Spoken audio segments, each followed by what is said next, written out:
This is day 317 of me making a phone app to get you off of your phone. Now, so far today, I have not worked on the app. It is 4:48 p.m. I am slacking behind because I just waited in line for 3 hours to go into a warehouse to get some Crocs that were cheap, which arguably I could have just worked that time and saved the difference. But anyways, that's not what today's about. Today's about using your time wisely.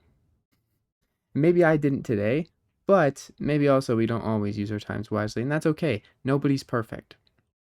Today I want to show you something that I've been making to help us spend our time more mindfully and ultimately wisely and less on social media. Social media itself to me is not a bad thing. I want to get that as a known thing. I don't think social media by itself is bad. I just think most of the time, well, you could be doing something better.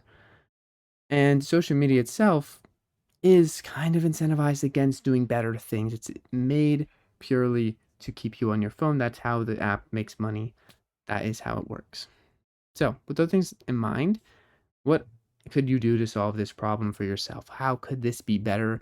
And why is blocking the apps or limiting your screen time not fixing the problem?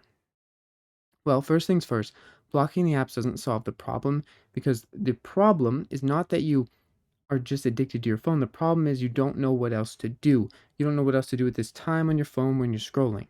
Should you be listening to an audiobook while you're running? Should you be always stimulated constantly with music in your ears no matter what you're doing? Should you do these things that are more stimulating even though you could or could not? Like you don't have to. Feels good though. So might as well do it always, right? And that's the thing. Too much of a good thing often ends up being not such a good thing. Everything in moderation. But to me, I think the best idea for fixing your scrolling addiction or your phone addiction is actually to focus on the root problem. And the root problem is that you don't know what you want. You don't know what you want out of life, or you don't know what you want to do with your time. And most of that is because we haven't taken the time to introspect on our own desires. Because social media is easy to use, it's incentivized to get us there and keep us there. And that is something that no one else besides you has had to deal with up to this point. At least in like your grandparents didn't have to really deal with this, your parents, just kind of you. If you're however old you are.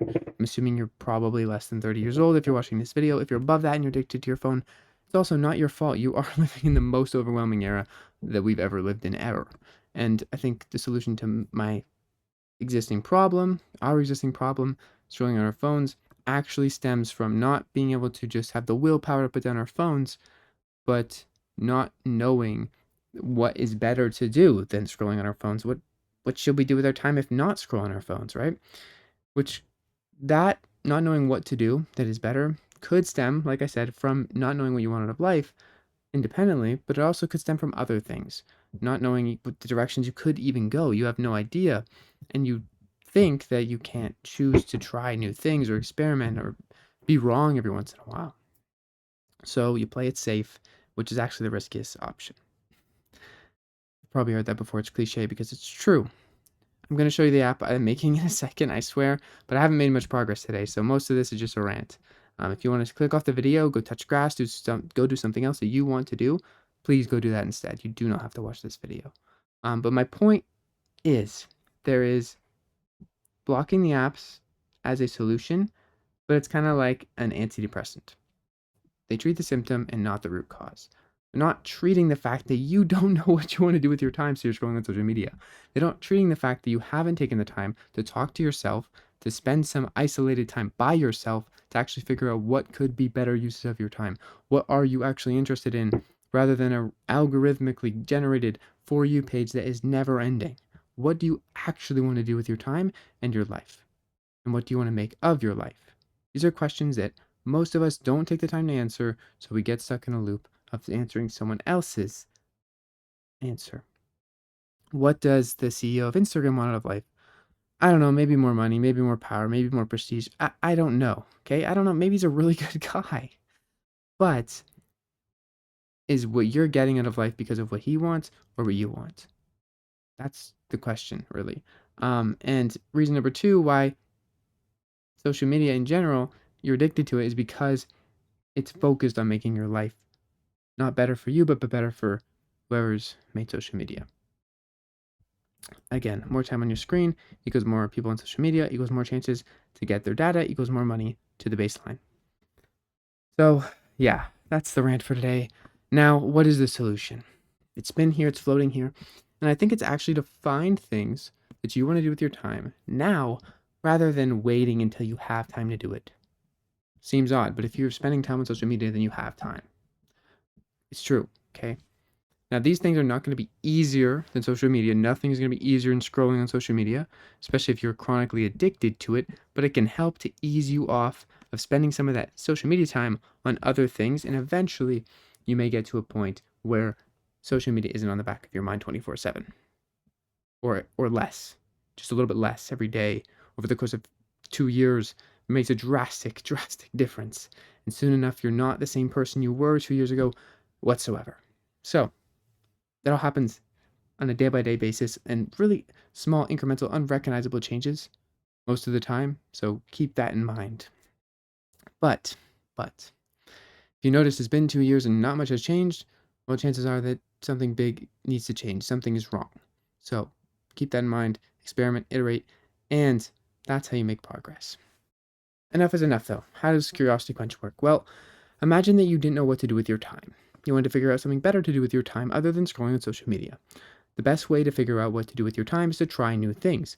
But don't just try anything because that's probably going to be, it's probably not going to work. If I just told you to do this random thing, like go sing, you don't want to sing. You're afraid of crowds. You don't even like music all that much, or at least creating it yourself. So let's try something you're actually interested in doing. That's the purpose of Curiosity Quench. The purpose is for you to find something out of 1,000 different things that actually grabs your interest or attention. Save it to your list by clicking that little thing, and then using the whole function of Curiosity Quench to swipe right and get a plan to actually do it. We're going to get a plan for one of the plans that has curated content. Not all of them do right now. I'm working on that. So we have a plan. This is something we like theoretically and really have a thirst to learn more about or do. And we can now do it because we have steps, we have guidelines. And soon we're going to see as we progress through the steps, we can watch content to help us do it. Click this little helping hand icon to get help. Soon we're going to realize that taking action on things we enjoy is actually very progressive in many areas. Maybe it fulfills you spiritually. Maybe it just makes you feel good because you're learning something that you actually enjoy and find fun. Maybe you just realize now that you can really kind of try anything and do anything you want to an extent, and the barriers you had up in front of you are really just your own making. They weren't real. A lot of the time, they aren't. But now at this point, you can do the steps, and you're not going to be doing this on your phone if you're actually doing the plan, so that's a plus also. And soon enough, you've done the plan. You can add photos and notes, and you can quench it. This means you completed all the steps. At this point, you celebrate your win, because that is momentum, that is progress that you can use to do another plan, or to try something else. You don't even have to use the app. So just realize that all this time you spend on your phone, it really can be spent doing things you actually enjoy, but it is kind of hard because you have to take a little bit of time, give yourself a little bit of space from the social media app. This is where maybe the time blocking could help as an intermediary, but not if you're going to not solve for the root cause. If you're not solving for the root cause, you're always going to need the time blocker. You're always going to have to be restricted by something other than yourself, and it's not going to work if it's not there. So you fall back into your old habits, your old ways. That's why I think the best approach to this is actually to find things you want to do with your time, figure out what you want out of your life, and dedicate your time to doing those things. It sounds simple, it sounds so obvious. But still, how many of us are scrolling on our phones all day when we get bored, or something is hard, or we don't want to talk to another human being? There's a lot of other things you could be doing that are probably more interesting to you even. Not even as just like me trying to say this is better, this is worse. There's probably more interesting things that you could be doing if you really thought about it, what you wanted out of life, what you're interested in doing, and you could learn about those things. Or you could progress on those things if you wanted to. Maybe you don't want to make progress. Maybe you want to just have fun in other ways than scrolling on your phone. You could do that too. It takes a little bit of effort, But that's it for today. I'm gonna go work on making more curated plans, on fixing up the onboarding to make the app way better, so people can actually know what they're doing when they're entering the app. Because right now it's not the best. It could be better. That's the point of making things, so you can make them better over time. And that's it for today. Maybe 10 people watch this video. If you made it this far, probably like 3 people will make it this far. But yeah, that's Curiosity Quench day 317 or 18, I forget. And I hope you guys have a great day. Hope you guys go touch some grass, pet your dog, hug your mom, and do what you want to do. Do what you want to do for life. That's all. See you guys tomorrow. Peace. Love you.